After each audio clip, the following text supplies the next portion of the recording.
जय श्री कृष्ण एवरीबॉडी। चलिए भाई, अब हम इस लेक्चर में ACL खत्म करेंगे सबसे पहले, और उसके बाद फिर अगर आगे प्रोसीड कर पाएंगे तो करेंगे। देखिए, तो क्वेश्चंस के थ्रू ही और ACL को कंटिन्यू करते हैं। तो सपोज करिए क्वेश्चन ऐसे करके ले लीजिए कि सपोज ये एक पतली सी इनफाइनाइट शीट है, इस तरीके से शीट है ये पूरी की पूरी। समझ पा रहे हैं ना शीट क्या होती है? शीट मतलब ये ऐसे ऐसे बाहर से लेते हुए अंदर तक जा रही है, बहुत इनफाइनाइट बड़े साइज की शीट है काफी, है ना। और इसमें अंदर की तरफ करंट जा रही है, ऐसे समझ रहे हो, पतली सी शीट है, ऐसे करके अंदर करंट जा रही है। बोलो समझ आ रहा है कि नहीं क्वेश्चन क्या कह रहा हूं मैं? क्लियर? ऐसे अंदर की तरफ, क्रॉस मतलब अंदर की तरफ। और इसमें जो करंट की डेंसिटी गिवन है दैट इज लैम्डा एम्पियर्स पर मीटर। मतलब अगर 1 मीटर लेते हो, कितना लेते हो? 1 मीटर का लेते हो आप, तो उसमें लैम्डा एम्पियर करंट है। कितनी करंट है बेटा? Lambda ampere. ठीक है, तो ये समझ आ गया होगा। सो ये करंट डेंसिटी मीटर स्क्वायर वाली नहीं है, मीटर वाली दी हुई है सपोज, है ना। तो ये करंट डेंसिटी गिवन है लैम्डा एम्पियर पर मीटर, है ना। करंट डिस्ट्रीब्यूशन भी कह सकते हैं इसको सिंपली, है ना। लिखिएगा करंट पर metre is lambda ampere per metre, ऐसे करके, है ना। तो ये तो मैं शो कर रहा था सिर्फ कि 1 मीटर में कितनी करंट है ना। जैसे 1 मीटर का पोर्शन हो तो उसमें से कितनी करंट जा रही है? लैम्डा करंट जा रही है, ऐसा कहना चाह रहे हैं। लैम्डा एम्पियर्स इन 1 मीटर। क्लियर है? तो ये करंट डेंसिटी गिवन है इस तरीके से, या करंट डिस्ट्रीब्यूशन गिवन, ऐसे समझ लीजिए आप। तो आपसे पूछा गया कि बताइए इसके बाहर यहां किसी भी पॉइंट पे कितना होगा मेरा मैग्नेटिक फील्ड, कितना होगा, यहां पूछा जा रहा है किसी पॉइंट P पे। इसकी डिस्टेंस आप R ले लीजिए वैसे, क्योंकि इनफाइनाइट साइज की तो मुझे लगता है कि R से इंडिपेंडेंट आंसर आना चाहिए। कैसा आंसर आना चाहिए? R पे डिपेंड नहीं करेगा। ठीक है, तो वो सिर्फ ये भी पूछ सकता है कि आउटसाइड किसी भी पॉइंट पे बताइए। ठीक है, क्योंकि मुझे लग रहा है आंसर R पे डिपेंड नहीं करेगा, ऐसा फील आ रहा है। फील क्यों आया? क्योंकि इनफाइनाइट साइज है। अब इनफाइनाइट के लिए तो लगभग क्योंकि सभी चीजें बहुत ही यूनिफॉर्म हो जाएंगी इनफाइनाइट साइज है तो। ठीक है, बाकी डेरिवेशन कर लेते हैं, आंसर जैसा भी आएगा देखा जाएगा। ठीक है, चलिए आइए करते हैं जरा इसको। तो क्या करेंगे हम, हमको पता है कैसा लूप बनाने वाले हैं हम लोग, एम्पीरियन लूप बनाने वाले हैं। एम्पीरियन लूप अब तक जितने भी हमने क्वेश्चन किए थे, अगर आपने देखा हो तो सब में एम्पीरियन लूप कैसा बनता था? सर्कुलर बनता था। तो आज जो है सर्कुलर का क्वेश्चन नहीं करा रहा मैं, इसीलिए आपका क्लियर है। आज हम रेक्टेंगुलर एम्पीरियन लूप के क्वेश्चन करेंगे। किसके क्वेश्चन कर रहे हैं हम लोग? रेक्टेंगुलर एम्पीरियन लूप के। क्लियर है? तो देखिए इसमें एम्पीरियन लूप कैसा बनाएंगे। एम्पीरियन लूप की कंडीशन आपको याद है, एम्पीरियन लूप कैसा कैसा होना चाहिए? ऐसा लो कि उस लूप के कुछ पार्ट पे बी की वैल्यू कॉन्स्टेंट आए, ताकि बी इंटीग्रेशन से बाहर आ सके। याद आ रहा है? ऐसा लो कि जहां मैग्नेटिक फील्ड और जो ये जो है आपकी करंट जो है, इनके बीच में सॉरी जो डीएल वेक्टर हो और बी के बीच में एंगल 0 डिग्री बन जाए, या 180 डिग्री बन जाए, या 90 डिग्री बन जाए। याद है ना? उसी चीज को ध्यान में रखते हुए देखिए मैं ऐसा लूप ले रहा हूं। देखिए कैसा लूप लिया मैंने, ये पॉइंट P है। अब ये आपने क्वेश्चन लिख लिया होगा, अब सॉल्यूशन पार्ट दिखा रहा हूं मैं आपको। तो सॉल्यूशन पार्ट देखिए मैं कैसे कर रहा हूं। मैंने एक ऐसा लूप इस पॉइंट से जाते हुए ले लिया, ऐसा लूप ले लिया। समझ पा रहे हैं? ये डिस्टेंस R हो तो ये वाली डिस्टेंस भी R ही लेनी है आपको, क्योंकि ये डिस्टेंस R पे निकालना है, तो इधर भी R ही ले लीजिएगा। ये लेंथ आप कुछ भी ले सकते हो, L ले लो, जो आपकी इच्छा वो ले लो, L dash B A B C D कुछ भी ले लो। लेकिन अगर ये डिस्टेंस R है तो उसको भी R लो। क्यों? आपको समझ में आ जाएगा, क्यों आपको समझ में आ जाएगा, कोई चिंता वाली बात नहीं है। अभी आप देखते जाइए कि आखिर प्रोसेस में ही आप समझ जाएंगे आखिर ऐसा लूप लेना क्यों सही रहा। और ये लूप उन सारी कंडीशंस को सेटिस्फाई करेगा जो हमने बताई थी कि एम्पीरियल लूप में या तो एंगल 0 डिग्री बन जाए, 180 डिग्री बन जाए, 90 डिग्री बन जाए, या बी कांस्टेंट हो जाए, वो सारी कंडीशन ही सेटिस्फाई करेगा। अब इस लूप में 4 पार्ट है, अगर आप देखें तो नाम रख देता हूं मैं 1 2 3 4। तो 4 सेगमेंट है। एक सेगमेंट है 1 2, एक है 2 3, एक है 3 4 और एक है 4 1। क्लियर? 4 सेगमेंट है। तो आइए इस पर क्या लगाते हैं हम, ACL यानी एम्पियर सर्किट लॉ लगाते हैं। एम्पियर सर्किट लॉ कहता है क्लोज लूप पे इंटीग्रेशन जो होगा, close loop integration of magnetic field is equal to mu naught into I enclosed. बोलो ये समझ में आता है? अब ये क्लोज लूप के 4 पार्ट है, तो मैं इसको 4 पार्ट में डिवाइड कर रहा हूं। ध्यान से देखिए, इंटीग्रेशन बी डॉट डीएल करना है किस पे? 1 2 पे करना है, plus integration B dot DL करना है किस पे? 2 3 पे करना है, plus integration B dot DL करना है किस पे? 3 4 पे करना है, plus integration B dot DL करना है किस पे? 4 1 पे। चारों सेगमेंट कवर हो गए। क्लियर है? अब कोई बच्चा ये सोच रहा हो सर आपने यहाँ क्लोज ये गोल गोल क्यों नहीं लगाया, है ना, क्लोज लूप क्यों नहीं लगाया, क्लोज क्यों नहीं किया? बेटा ये पूरे लूप का इंटीग्रेशन है, इसलिए क्लोज किया है इसको, पूरे क्लोज लूप का 1 2 3 4 क्लोज हो गया। और ये उसके पार्ट्स हैं, ये क्लोज नहीं है, ये तो इस पूरे क्लोज लूप के पार्ट्स हैं। ये क्लोज इसीलिए नहीं लग रहा। क्लोज लूप तो ये है पूरा 1 2 3 4 1 मिला के पूरा, तो दिस इज क्लोज लूप पूरा मिला के। और ये क्या है? इसके पार्ट्स हैं। पहला पार्ट है 1 से 2, 2 से 3, 3 से 4। ये क्लोज थोड़ी है। 1 से 2 क्लोज है क्या? नहीं। 2 से 3 क्लोज है क्या? नहीं। क्लोज क्या है? 1 2 3 4 1। ठीक है, ऐसे करके। और इज इक्वल टू में क्या लिखना है आपको? ध्यान से देख लीजिए, इज इक्वल टू में लिखना है म्यू नॉट। और आई एनक्लोज कैसे निकालेंगे? ध्यान से देखिए, आई एनक्लोज निकाल रहा हूं। अब बहुत ही आसान है। आप मुझे बताओ 1 मीटर में कितनी करंट है? Lambda ampere. कितनी करंट है भाई? लैम्डा एम्पियर करंट है 1 मीटर में, तो है ना, लैम्डा एम्पियर है। तो बताओ L मीटर्स में कितनी होगी? लैम्डा इंटू L एम्पियर्स, है कि नहीं? Lambda into L। तो I enclose is lambda into L। कितना आसान है। तो ये हो गया लैम्डा इंटू L। बोलो समझ आ रहा है कि नहीं। अब मैं आपको 1 बाई 1 ये चीज दिखा रहा हूं। देखो 1 से लेकर के 2 तक, बहुत ध्यान से सुनिएगा, 1 से लेकर के 2 तक देखिए, ध्यान से देखिए, समझिए। करंट किधर जा रही है, अंदर जा रही है, बहुत ध्यान से। मैं डायरेक्शन कैसे ले रहा हूं लूप की, क्योंकि लूप एक वेक्टर, तो मैं डायरेक्शन ऐसे ले रहा हूं, देखो एंटी क्लॉकवाइज ले लेता हूं, ऐसे ऐसे, फिर नीचे और फिर आगे। आप चाहो तो उल्टा भी ले लो, उससे कोई दिक्कत नहीं है। तो मैं 1 बाई 1 करके आपको सॉल्व करके दिखा रहा हूं। मैं वैल्यूज चलिए अलग अलग ही सॉल्व कर दे, चलिए यहां पे दिखा दे रहा हूं। इसकी वैल्यू कितनी आएगी आप अलग से लिखिएगा इस तरीके से, इंटीग्रेशन बी डॉट डीएल, और इसे इक्वेशन नंबर 1 लिख दीजिएगा। ये जो आएगा आपका इसे लिख दीजिएगा, दिस इज इक्वेशन नंबर 1। अब अलग से सॉल्व कर रहा हूं 1 2 के लिए, देखिए कैसे सॉल्व करेंगे, है ना। अब देखिए 1 से लेकर के 2 तक सारे पॉइंट कितनी डिस्टेंस पे हैं, आर आर आर आर, सारे पॉइंट कितनी डिस्टेंस पे हैं, आर डिस्टेंस पे हैं। बोलो मेरी बात समझ में आ रही कि नहीं। यानी सब पे बी सेम होगा, मानते हो कि नहीं। तो बी तो बाहर आ जाएगा, बी डीएल अंदर रह जाएगा, और कॉस थीटा भी आएगा। क्या आएगा, कॉस थीटा। और इंटीग्रेशन सिर्फ किस पे रह जाएगा, डीएल पे, ठीक है। कॉस थीटा देख लेते हैं, थीटा कितना है। देखो डीएल की डायरेक्शन किधर है भाई, बी और डीएल के बीच का एंगल ही तो होगा थीटा। भाई दो वेक्टर का क्रॉस प्रोडक्ट क्या होता था, डॉट प्रोडक्ट क्या होता था, फर्स्ट वेक्टर सेकंड वेक्टर का मैग्नीट्यूड, फिर cos थीटा आता था। थीटा क्या था, दोनों वेक्टर्स के बीच का एंगल। क्लियर है, बी डीएल cos थीटा। तो cos थीटा देखो कैसे निकाल रहा हूं मैं, डीएल तो ऊपर की तरफ है इस वाले में, देखो इस पूरे लूप में डीएल किधर की तरफ है, मतलब एलिमेंट जो है सारी लेंथ के इधर की तरफ लिए हमने ऊपर, क्योंकि एंटी क्लॉकवाइज मानिए ना डायरेक्शन, तो डीएल वेक्टर ऊपर है। अब मैग्नेटिक फील्ड देख लेते हैं, मैग्नेटिक फील्ड निकालते थे कैसे, करंट किधर जा रही है इसमें, अंदर की तरफ, पता है ना, क्रॉस मतलब अंदर जा रही है, तो थंब को किधर रखेंगे, अंदर की तरफ। क्लियर है। किस पॉइंट पे निकालना है मैग्नेटिक फील्ड, इन पॉइंट्स पे, इस पॉइंट पे, मतलब इन पे, सब पे सेम ही होगा, क्योंकि सारे पॉइंट आर आर डिस्टेंस पे है, ठीक है। तो इस पॉइंट पे निकालना है, तो ऐसे हाथ को ऐसे करते थे, और फिर हल्का सा क्या करते थे, स्लैप करते थे, याद है ना, स्लैप। तो डीएल वेक्टर ऊपर और मैग्नेटिक फील्ड की तरह नीचे की तरफ, cos 180 डिग्री। बोलो समझ आएगी कि नहीं। So this is cos 180 degree. तो मैं यहां पे लिख दे रहा हूं इसको, b बाहर आ गया और cos 180 भी आएगा, और इंटीग्रेशन में सिर्फ डीएल बचेगा। बोलो समझ आ रहा है कि नहीं। मिटा दो इसको यहां से, तो cos 180 क्या हो जाएगा, minus, so it is minus B. और पूरी लेंथ कितनी है, ये छोटी सी लेंथ को इंटीग्रेट कर दो, कहां से कहां तक, 1 से 2 तक। भाई इंटीग्रेशन सिर्फ 1 से 2 तक का होना है ना, 1 2 इस सेगमेंट का इंटीग्रेशन। तो छोटी सी लेंथ का पूरा जोड़ के पूरी लेंथ आ जाएगी कैपिटल एल, क्या सॉरी स्मॉल एल। बोलो समझ में आएगी नहीं। ये नहीं, इसकी वैल्यू हो गई माइनस बी एल। अरे नहीं आ रही बात समझ में, पक्का समझ में आया, this is minus B L, पक्का। तो आप लोग ऐसे लिख लीजिएगा, ठीक है। आप लोग लिखेंगे इसको ऐसे अलग से एकदम, मैं यहीं पे शॉर्ट में लिख दे रहा हूं, this is minus B L, this is minus B L. अब सेकंड वाला देखो, इंटीग्रेशन बी डॉट डीएल, और ये अच्छा आप खुद समझना आप लोग, 2 से लेकर के 3 वाले सारे पॉइंट की डायरेक्शन कैसे है, ऐसे। डीएल वेक्टर की डायरेक्शन कैसे है, 2 से लेकर के 3 में जितने भी डीएल वेक्टर्स हैं उनकी डायरेक्शन किधर है, इधर की तरफ। देखो 2 से 3 इधर आ रहा है ना, इधर की तरफ। बोलो समझ आ रही है कि नहीं, ऐसे। और मैग्नेटिक फील्ड कैसे है, इन वाले पॉइंट्स पे नीचे की तरफ। भाई देखो करंट अंदर जा रही है, ऐसे किया। अब इसका कोई भी पॉइंट ले लो, 2 से 3 का कोई भी पॉइंट, ये ले लो, ये ले लो, ये ले लो, इन सब पे मैग्नेटिक फील्ड किधर आएगा, नीचे की तरफ, नीचे नीचे नीचे। तो डीएल वेक्टर इधर है और बी वेक्टर नीचे है, तो एंगल कितना बना, 90 डिग्री। भाई ये बी वेक्टर है और ये डीएल वेक्टर है कि नहीं। अगर 2 से 3 पे देखो तो डीएल वेक्टर इधर और बी वेक्टर नीचे, नहीं है बात समझ में। एंगल कितना, 90 डिग्री। तो सीधी बात है, इसमें क्या हो जाएगा, इंटीग्रेशन बी डॉट डीएल, और ये 2 से 3 आप कहोगे it is B DL cos 90 का इंटीग्रेशन। cos 90 0 होता है, तो आंसर 0 आ गया। बोलो समझ आएगी नहीं। तो आप लोग इसको लिखेंगे बाकायदा, मैं इसको यहीं पे शॉर्ट में लिख देता हूं 0। बोलो समझ आएगी नहीं, मतलब प्लस में 0 आ गया, ठीक है। चलिए भाई अब इसको देखिए, इसको वाले को करते 3 से लेकर के 4 तक, 3 से लेकर के 4 तक ये इधर नीचे की तरफ आ रहा है, यानी डीएल वेक्टर तो मेरा नीचे की तरफ है, ये मुझे समझ में आ रहा है, ठीक है। और मैग्नेटिक फील्ड देखो, मैग्नेटिक फील्ड कैसे निकालते थे, करंट किधर अंदर, तो थंब को किधर रखो, सीधे हाथ के थंब को किधर रखते हैं, अंदर की तरफ। किस पॉइंट पे निकालना है, 3 से 4 की बात हो रही है इस बार। कहां से कहां की, 3 से 4 की बात हो रही है। 3 से 4 की बात हो रही है तो उसकी तरफ फिंगर करो, 3 से 4 इधर, मतलब कोई भी पॉइंट एक ले लो, यहाँ ऐसे पॉइंट ले लिया 3 से 4 पे। उस पॉइंट पे मुझे मैग्नेटिक फील्ड पता करना है। तो करंट अंदर है, ऐसे पॉइंट हो रहा, ऐसे करके फिंगर्स की ऊपर की तरफ स्लैब जा रहा है, मतलब ऊपर है मैग्नेटिक फील्ड। किधर है मैग्नेटिक फील्ड, ऊपर। ओ हो, इसका मतलब फिर से किधर आ गया बेटा, इसका मतलब फिर से किधर आ गया, ये बोलो जल्दी से कितना आया, बताएं जल्दी से बताएं, माइनस बी एल आ गया। कैसे, बिल्कुल इसी की तरह। भाई इसी की तरह तो हो गया, बिल्कुल सेम टू सेम। देखो अलग से करके दिखा देता हूं, इंटीग्रेशन बी डॉट डीएल। लिखिएगा नहीं अभी, अगर लिखना शुरू कर दिया तो कोई बात नहीं, बाकी नहीं लिखा है तो पहले समझ लो पूरा। फिर एक चीज बतानी है मुझे इसमें, ये इंटीग्रेशन बी डॉट डीएल इस तरीके से कर दिया। बोलो पक्का समझ में आ रहा है कि नहीं आ रहा, क्लियर है ये चीज, पक्की बात है, बहुत ध्यान से देखते जाइएगा। तो ये आ गया तुम्हारा कितना, इंटीग्रेशन बी डॉट डीएल 3 से 4 पे निकालना है। बी कांस्टेंट है, कॉस के नाम पे 180 आएगा, कॉस के साथ क्या आएगा 180, क्योंकि बी वेक्टर ऊपर और डीएल वेक्टर नीचे, कॉस 180, और इंटीग्रेशन में क्या आ रहा है, डीएल बचा सिर्फ, तो वी हो गया माइनस बी, और ये इंटीग्रेशन ऑफ डीएल, पूरी लेंथ का इंटीग्रेशन कितना है, ये एल है ना, एल। तो ये भी कितना आया, माइनस बी एल, लिख दिया मैंने, है ना।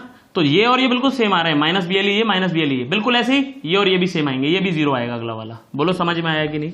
अरे पक्की बात है बेटा, अरे पक्की बात है ना, 0 कैसे? इसमें भी देखो, अब 4 से 3 का जैसे 4 से 1 कैसे 0 आ गया? 4 से 1 भाई डीएल वेक्टर किधर है? आगे की तरफ। देखो इधर, इधर देखो, इधर देखो, डीएल वेक्टर किधर है? आगे की तरफ है डीएल वेक्टर, सबको दिखाई दे रहा है? ठीक है, डीएल वेक्टर किधर है? आगे की तरफ है डीएल वेक्टर मेरा, पक्की बात है ये, बहुत बढ़िया। और बी वेक्टर किधर आएगा? ऊपर की तरफ। भाई अंदर की तरफ हाथ रखा, देखो ऐसे करके अंदर की तरफ क्या रखा मैंने? हाथ। और ये इस पॉइंट, इस पे पॉइंट देख रहा हूँ 4 से 1 मतलब ये, इस पे कोई पॉइंट ले लो ऐसे, किधर आया ये? ऊपर की तरफ। बोलो समझ आएगी नहीं? मतलब ऐसे ऊपर की तरफ। कितने डिग्री एंगल बन रहा है? 90। तो इसके हर पॉइंट पे कहीं भी देख लो तो 90 डिग्री ही बनेगा, डीएल और बी के बीच का एंगल।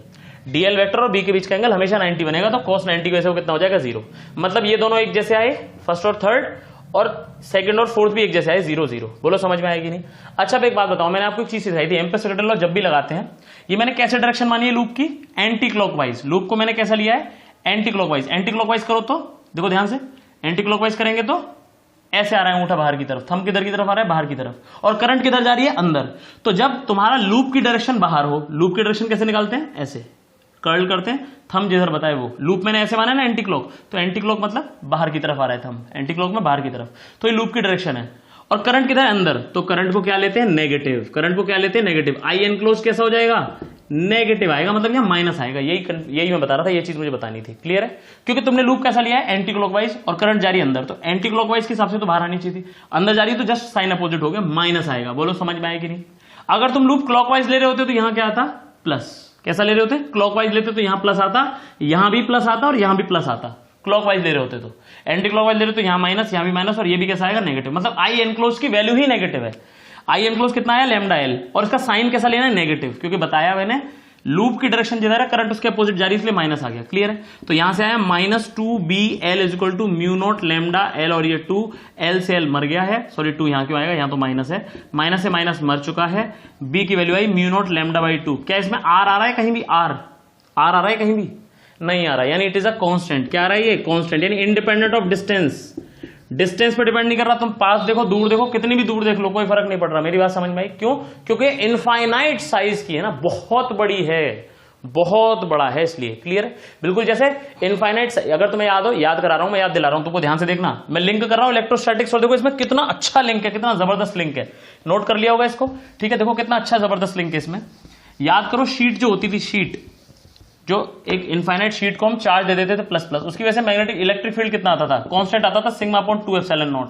ध्यान से देखो तो ये भी वही लिखा हुआ है। मैंने तो बताया था जहां भी इलेक्ट्रिसिटी में एप्सिलॉन नॉट आता था उसकी जगह क्या आ जाता है? Mu not. उल्टा करके आता है, लेकिन ये नीचे तो म्यू नॉट कहां आएगा? ऊपर। 2 की जगह 2 ही रहेगा। और ये क्या थी? चार्ज डेंसिटी, और यहां पे क्या आ गई? Current density lambda. बात खत्म। बोलो समझ आ रही है कि नहीं? बस ये थोड़ा सा फर्क है, ये कूलम पर मीटर स्क्वायर था और ये एम्पियर पर मीटर में है, बस फॉर्मूले लगभग एक जैसे हैं कि नहीं? तो काफी लिंक है दोनों में। क्लियर है ये चीज? चलिए भाई अगला क्वेश्चन करते हैं। मान लीजिए अब ऐसी शीट हो कोई, लेकिन वो थोड़ी सी मोटी हो, अगर ठीक है शीट है ऐसी लेकिन थोड़ी मोटी हो, सपोज जैसे ये तो पतली सी शीट थी जिसमें करंट जा रही थी, ऐसे अगर मोटी शीट कर दूंगा तो क्या होगा भाई? है ना? अब जो सपोज करो भाई, ये जो एक शीट मैंने ली है, इसकी जो मोटाई है इसकी, ये डी विड्थ है इसकी। कितनी विड्थ है? डी। ये भी इनफाइनाइट साइज की मान लीजिए, है ना? क्या मान ली? ये भी इनफाइनाइट साइज की, और इसमें करंट अंदर की तरफ जा रही है, जैसे अभी जा रही थी अंदर की तरफ बताया था, बिल्कुल वैसे ही। क्लियर है? कोई दिक्कत वाली बात नहीं है। और ये इसमें सेंट्रल लाइन बना रहा हूं, ये कौन सी लाइन है? बिल्कुल बीचों बीच से पास होने वाली लाइन। ठीक है, चलिए, तो इसमें करंट ऐसे क्रॉस अंदर की तरफ जा रही है, जैसे समझाया था। इसमें क्या दूंगा? एम्पियर पर मीटर देना चाहिए या एम्पियर पर मीटर स्क्वायर देना चाहिए? इसमें देना चाहिए एम्पियर पर मीटर स्क्वायर, क्योंकि यहाँ एरिया बन गया। क्लियर है? तो इसमें करंट डेंसिटी दी है जे एम्पियर्स पर मीटर स्क्वायर। क्लियर है? करंट डेंसिटी बाकायदा इसमें तो वही है, जे। जे क्या पढ़ा था हमने? एम्पियर पर मीटर स्क्वायर, वही है ये जे। अंदर की तरफ जाते हुए करंट है। तो क्या पूछा आपसे? एक तो अंदर आर डिस्टेंस पे पूछा आपसे, अंदर बताओ आर डिस्टेंस पे कितना होगा मैग्नेटिक फील्ड, और एक बाहर पूछा आर डिस्टेंस पे। सेंट्रल लाइन से आर डिस्टेंस अंदर कितना होगा? दो क्वेश्चन अलग अलग है, मैं एक ही में करा रहा हूं। क्लियर है? अंदर कितना होगा किसी पॉइंट पर, बाहर कितना होगा किसी पॉइंट पर। क्लियर है? बाहर तो कांस्टेंट होगा, आपको पता है, क्योंकि इनफाइनाइट साइज है तो बाहर वाला तो सब सेम आना चाहिए, मुझे ऐसा लग रहा है। क्लियर है चीज? क्लियर चीज? बाकी क्या आएगा देख लेंगे, ऐसा फील तो लग रहा है। और अंदर हमें निकालना है, दोनों पे निकालना है। ठीक है, तो पहले अंदर वाला क्वेश्चन सोल्व कर रहा हूं, फिर बाहर वाला सोल्व करूंगा। क्लियर है? ठीक है, चलिए करते हैं। तो पहले इनसाइड वाला सोल्व करते हैं। कहां सोल्व करते हैं भाई? इनसाइड वाला। क्वेश्चन समझ गए होंगे आप क्या है? एक शीट है इनफाइनाइट साइज की, इस तरीके से डी विड्थ है उसकी, उसमें अंदर की तरफ करंट जा रही है, करंट डेंसिटी दी है जे एम्पियर पर मीटर स्क्वायर। उसकी वजह से अंदर कोई पॉइंट है सेंट्रल लाइन से आर दूरी पे। कितनी दूरी पे है बेटा? कितनी डिस्टेंस पे? आर डिस्टेंस पे, स्मॉल आर डिस्टेंस पे। ये पॉइंट पी है, इसी पे क्या पूछ रहा है आपसे? बी पूछ रहा है ना, इसको हम बी इनसाइड कहेंगे। क्या कहेंगे? बी इनसाइड किसी पॉइंट पर कितना होगा। क्लियर है ये चीज? बोलो पक्की बात है? ठीक है, चलिए करना शुरू करते हैं। वही लिखेंगे integration B dot D L close loop is equal to mu naught into I N. Close करना तो उसी से एसीएल से। एसीएल के लिए क्या बनाना पड़ेगा? पहले एम्पीरियन लूप। अच्छा, बी की जगह मैं लिखूंगा बी इन, क्योंकि इनसाइड निकाल रहे हैं। एम्पीरियन लूप वैसे ही बनाएंगे जैसा अभी समझाया था, क्योंकि करंट तो भाई भले ही वो पतली शीट थी अभी जो कराया था क्वेश्चन, और ये मोटी शीट है, करंट डिस्ट्रीब्यूशन तो है वही ना, लेकिन अंदर ही तो जा रहा है दोनों में। ठीक है, तो इसमें भी लूप वैसे ही बनाएंगे जैसा अभी बनाया था। ध्यान से देखो, फिर से बना रहा हूं वही लूप, सेम टू सेम जो लूप अभी बनाया था वो लूप फिर से बना दिया। फिर से नाम रख रहा हूं 1 2 3 4। क्लियर है? क्लियर है ना ये बात? ये डिस्टेंस आर है तो ये वाली भी कितनी लेनी है? आर। बात समझ आ रही है? इस लूप को अलग से दिखा दे रहा हूं, देखो आपको ये लूप को अलग से दिखा दे रहा हूं मैं आपको। ये सेंट्रल वाली लाइन है, ये है 1 2 3 4। ये डिस्टेंस L मान लीजिए आप, और ये डिस्टेंस R मान लीजिए। तो ये डिस्टेंस भी कितनी लेनी है? R। मैंने बताया था अगर ये R है तो फिर ये भी R लेनी है। क्यों? क्योंकि इन पे सब पे अगर B है मैग्नेटिक फील्ड, तो इन सब पे भी कितना आएगा? B सेम आएगा, इसीलिए कांस्टेंट आ जाएगा, तो बाहर तो भी आ जाएगा। पिछली बार भी इसीलिए किया था। क्लियर है? इस पे क्या आ जाएगा? बाहर तो भी आ जाएगा ना, तो इसलिए ऐसा कर रहे हैं। ठीक है, R डिस्टेंस पे ये L है तो ये भी कितनी हो गई? L। देखो समझ में आ गया? तो इसके अंदर एनक्लोज करंट बड़े आराम से निकालते हैं पहले। ठीक है, देखो 1 मीटर स्क्वायर में कितनी करंट है? 1 मीटर स्क्वायर में कितनी करंट है? J amperes. कितने amperes? J ampere in 1 metre square. Clear है? तो ये कितने मीटर स्क्वायर है? इसका एरिया कितना है तो बताओ जल्दी से। इसका एरिया है लेंथ इंटू ब्रेड्थ है ना, तो 2RL। कितना है? 2RL। 2RL में कितनी करंट जाएगी? J into 2RL। बोलो समझ आएगी नहीं? J into 2RL। This is I enclose, this is I enclose. अच्छा, तुम इसकी डायरेक्शन कैसा लेना चाहते हो? पिछले वाले में कैसे ली थी डायरेक्शन इस लूप की हमने? Anti clock. तो इस बार कैसी ले लेते हैं? क्लॉक, ताकि आपको दोनों समझ में आ जाए। ठीक है, तो इसकी डायरेक्शन क्लॉकवाइज ले लो, ऐसे करके। कैसी ले लो?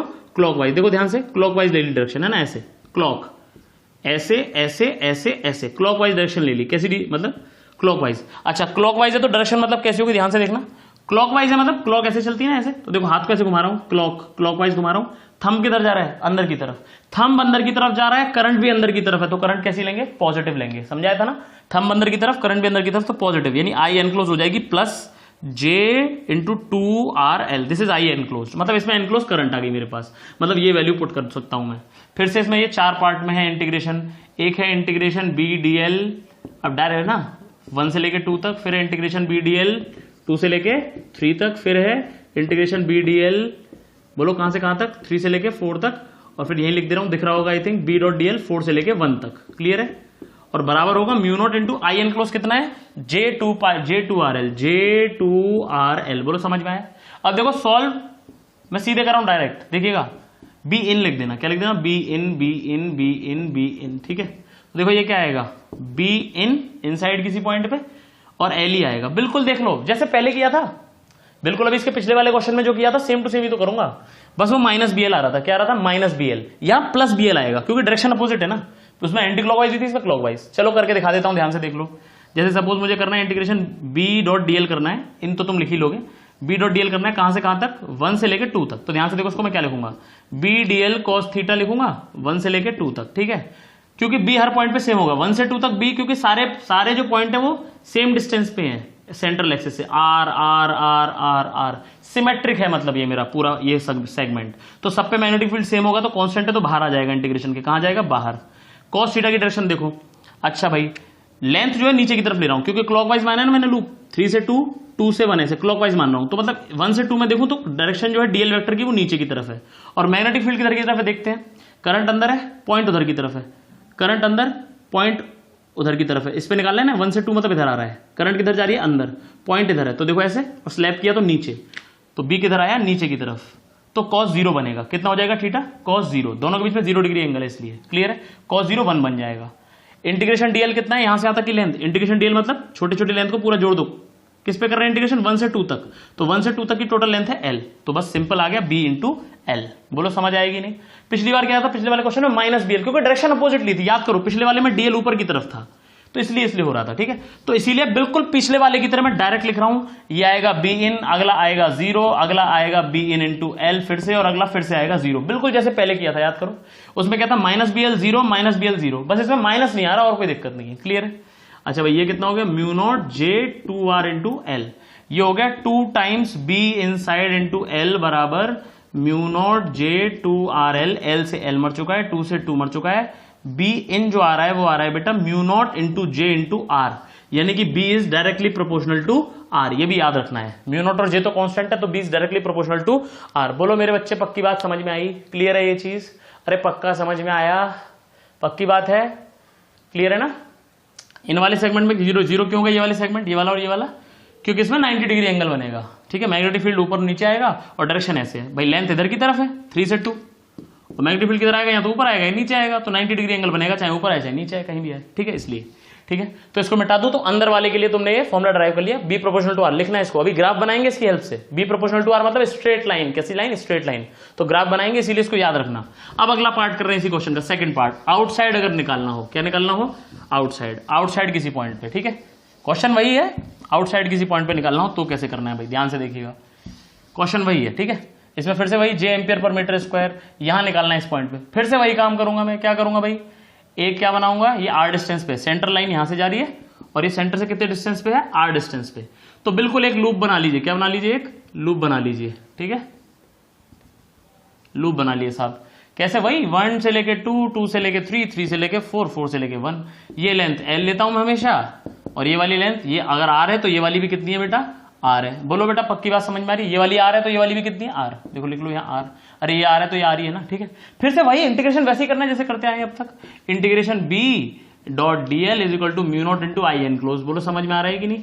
ठीक है, इसके कितने पार्ट होंगे? ये 4 पार्ट में होगा, एक बार 1 से 2, एक बार 2 से 3, एक बार 3 से 4, 4 से 1, जैसे कराए थे अभी। ठीक है, तो आप लिख लीजिएगा integration B dot D L होना। अच्छा, बी की जगह लिख लेना बी आउट, क्या लिख लेना? बी ओ लिख लेना, चाहे तो सिर्फ ओ मतलब आउट। क्लियर है? तो बी आउट डॉट डीएल करना है 1 से लेके 2 तक, 2 से लेके 3 तक लिख लोगे बी डॉट डीएल, फिर क्या लिख लोगे? 3 से लेके 4 लिख लोगे, सॉरी क्लोज क्यों लगा रहा हूं, बी डॉट डीएल, और फिर क्या लिख लोगे? 4 से लेके 1 लिख लोगे बी डॉट डीएल। बोलो समझ में आ रहा है कि नहीं? 4 से लेके 1, और बराबर क्या है? Mu naught into I N close. तो पहले आई एन क्लोज की वैल्यू लिख लेते हैं। अब देखो कैसे निकालूंगा आई एन क्लोज। ये पूरा एरिया कितना है ये बताओ भाई, करंट तो सिर्फ इतने एरिया में से जा रही है ना, इतने एरिया में से। बोलो समझ आ रही है कि नहीं बात? तो ये एरिया कितना है सिर्फ ये बताओ। तो ये जो एरिया है, बहुत ध्यान से सुनिएगा, इसकी जो विड्थ है वो तो है डी और लेंथ है एल, तो एरिया हो गया एल इंटू डी। समझ नहीं आई तुम्हें मेरी बात? भाई करंट तो सिर्फ इसी एरिया में से पास हो रही है ना, ये तो खाली है, यहां तो कोई करंट नहीं है, शीट तो सिर्फ यहां से यहां तक है ना, तो करंट इस एरिया में है। तो करंट का जो एरिया वो क्या है? एल इंटू डी, इस एरिया में से। ये डी विड्थ हो गई और एल क्या हो गई इसकी? Length, L into D area में से। तो देखो 1 मीटर स्क्वायर में कितनी करंट है? जे एम्पियर। 1 मीटर स्क्वायर में कितनी करंट है? जे एम्पियर। तो एल डी में कितनी आएगी? जे एल डी। कितनी आएगी? जे एल डी एम्पियर करंट। ठीक है, डायरेक्शन कैसी ले लो? क्लॉकवाइज ले लो, लूप की डायरेक्शन कैसी ले लो? क्लॉकवाइज, जैसे पिछले वाले में ली थी, अभी जस्ट पहले पार्ट में ली थी, इसके फर्स्ट पार्ट में। तो कैसी डायरेक्शन ले ली? क्लॉकवाइज। तो क्लॉकवाइज मतलब ऐसे घुमाएंगे हाथ को, तो थंब किधर जा रहा है? अंदर की तरफ। तो क्लॉकवाइज से भी डायरेक्शन अंदर आ रही है और करंट भी अंदर है, तो करंट पॉजिटिव लेनी है, यानी करंट जो आई मेरी वाई प्लस में जे एल डी एम्पियर। बोलो समझ में आया कि नहीं? एम्पियर लिख रहा हूं मैं, ए एम पी। क्लियर है? ये एरिया वेरिया मत समझ लेना, ये यूनिट लिखी हुई है एम्पियर। क्लियर है? यूनिट लिखने का तरीका होता है कि अगर कैपिटल लेटर में लिख रहे हो तो सिर्फ फर्स्ट लेटर लिखा जाता है, और अगर स्मॉल लेटर में लिख रहे हो तो यूनिट पूरी भी लिख सकते हो। ठीक है, इस तरीके से। तो मैंने इसीलिए यूनिट लिख दी एम्पियर एम्पियर करके। ठीक है, तो करंट आ गई मेरी, तो करंट को मैं यहां लिख दे रहा हूं जे एल डी। कोई दिक्कत? कोई दिक्कत? हो गया। बी डॉट डी एल कितना आएगा पहले बता देता हूं मैं, बी इंटू एल आएगा भाई, है कि नहीं? जैसे अभी किया था बिल्कुल वही तो है। कितना आएगा? B into L. ये कितना हो जाएगा? 0 हो जाएगा भाई। बोलो समझ में नहीं आ रहा? पक्की बात है? वो कितना आएगा? बी इंटू एल आएगा भाई, और वो कितना हो जाएगा? 0 हो जाएगा, बिल्कुल जैसे अभी किया था फर्स्ट पार्ट में, बिल्कुल same to same.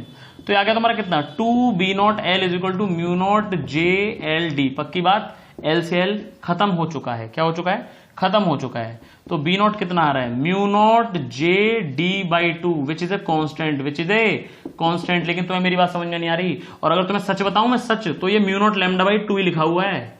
Mu naught J D by 2 कह लो या म्यू नॉट लैम्डा बाई 2 कह लो। अब आप सोचोगे सर ऐसे कैसे, ऐसे कैसे, ऐसे कैसे सर, कैसे कैसे? तो देखो मैं तुम्हें समझाता हूं। जे का क्या मतलब है? जे का मतलब है ampere per metre square. Clear है? या मैं तुम्हें समझाता हूं, ध्यान से देखना।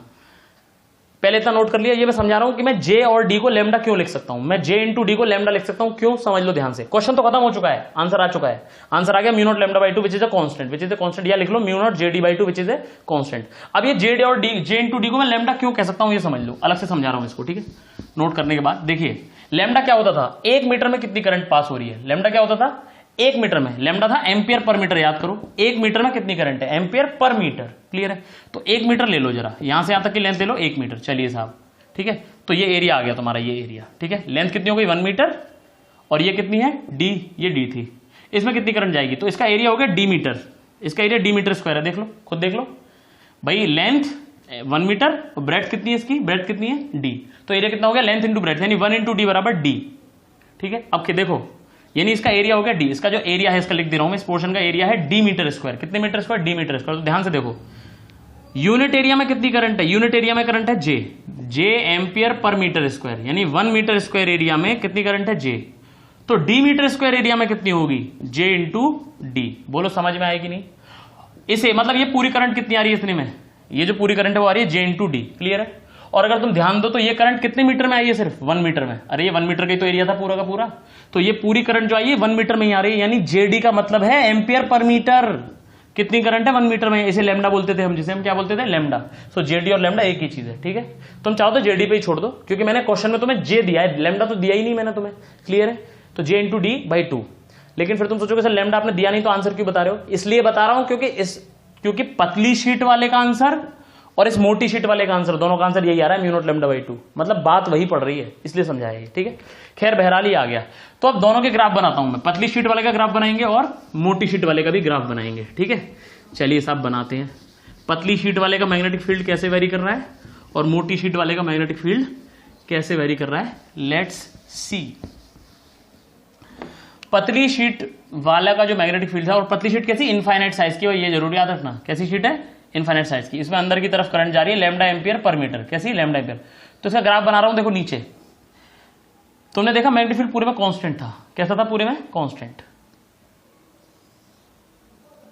इधर देखोगे तो नीचे की तरफ आएगा क्योंकि करंट अंदर है, ऐसे स्लैप करोगे तो नीचे, और इधर देखो तो ऊपर आएगा मैग्नेटिक फील्ड, यानी इधर मैग्नेटिक फील्ड नीचे और इधर मैग्नेटिक फील्ड ऊपर, लेकिन दोनों जगह आएगा सेम। तो एक अगर नीचे वाले को पॉजिटिव ले रहे हो तो ऊपर वाले को कैसा लेना पड़ेगा नेगेटिव। तो ये ग्राफ बन गया किसका, ये इसके मैग्नेटिक फील्ड का ग्राफ है, और ये वैल्यू कितनी है म्यू नॉट लैम्डा बाई 2, और ये वाली भी म्यू नॉट लैम्डा बाई 2, लेकिन वो नेगेटिव में, मतलब क्योंकि डायरेक्शन चेंज होगी ना, ये नीचे वाले को पॉजिटिव बोल रहे तो ऊपर वाले को क्या बोलना पड़ेगा नेगेटिव, उल्टा चाहे उल्टा कर लो, इसको नेगेटिव बोल दो इसको पॉजिटिव बोल दो, कोई फर्क वाली बात नहीं है। मोटी शीट वाला ग्राफ थोड़ा इंपॉर्टेंट हो जाता है क्योंकि इसमें 2 रीजन आ रहे हैं। जो मोटी शीट है उसको देखिए, ये सेंट्रल लाइन है ना, सेंट्रल लाइन, ये मोटी शीट थी, इसमें करंट जा रही थी, ये सेंट्रल से जाने वाली लाइन थी, ये सरफेस आ जाएगी, ये सरफेस आ गई है ना, और फिर ये हवा आ जाएगी बाद में, है ना। तो अगर तुमने ध्यान दिया अंदर तो प्रोपोर्शनल टू आर आया था, अंदर क्या आया था B in proportional to R, और बी आउट क्या आया था कांस्टेंट, क्या आया था कांस्टेंट। तो देखो पहले तो प्रोपोर्शनल टू आर और फिर क्या हो जाता है कांस्टेंट। इधर देखोगे तो नीचे आएगा मैग्नेटिक फील्ड, इधर देखोगे तो ऊपर आएगा, तो इसीलिए अगर इसको पॉजिटिव में ले रहे हैं तो इस वाले को नेगेटिव में लेना पड़ेगा। तो देखो फिर से ये ऐसा ग्राफ बन जाएगा, ऐसे लीनियर कांस्टेंट, लीनियर कांस्टेंट, ये अंदर वाला पोर्शन है, अंदर देखो लीनियर आ रहा है, B proportional to R straight line, और ये बिल्कुल ऐसे सादा, बिल्कुल एकदम सिंपल कांस्टेंट हो गया। और ये वैल्यू कितनी है कांस्टेंट वाली वैल्यू कितनी हो जाती है म्यू नॉट जेडी बाई 2, बताया था ना mu naught JD by 2 Tesla, ठीक है। यूनिट जरूर लिख लीजिएगा सबके आगे, टेस्ला टेस्ला टेस्ला टेस्ला, जितने भी डेरिवेशन करें सारे आंसर किसमें आए हमारे टेस्ला में, यानी ऐसा यूनिट की बात कर रहे हैं हम लोग, ठीक है। बोलो इतना समझ में आ गया कि नहीं, ठीक है। तो मैंने आपको रेक्टेंगुलर एम्पीरियल लूप भी सिखा दिया कि रेक्टेंगुलर कब ले रहे हैं, ठीक है। सोलेनॉइड में जब प्रूफ करेंगे उसमें भी रेक्टेंगुलर, देखिए आइए सोलेनॉइड का क्वेश्चन करते हैं अभी, किसका क्वेश्चन करते हैं अभी,